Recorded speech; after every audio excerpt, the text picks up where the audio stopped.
ఆర్థిక ఇబ్బందుల్లో నలుగుతున్నావు, ప్రయత్నాలు విఫలమవుతున్నాయి, అప్పుల పాలై ఉన్నావు. ఏమయ్యో అబ్బాయి వింటున్నావా? అప్పుల పాలై ఉన్నావు. మోకాళ్ళు ఏమడగల తెలుసా? నీవు అనేక జనములకు అప్పిచ్చేదావు గాని అప్పు చేయవన్నావు. నా అప్పుల సంగతి ఏందో తెలుసు. దానికి ఒక పరిష్కారం వచ్చిందాకా ఆ వాగ్దానాన్ని ఎత్తిపట్టి ఏమని? నీవు అనేక జనములకు అప్పిచ్చేదావు గాని అప్పు చెయ్యవన్నావు. ఫుల్గా చేసి కూర్చున్నా.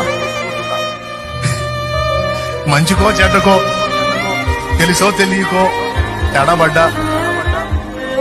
వాగ్దానాన్ని గుర్తు చేసుకోండి. నువ్వు శ్రీమంతుడవయ్యా, నీ మహిమైశ్వర్యములు ప్రతి అవసరత తీరుస్తానన్నావయ్యా.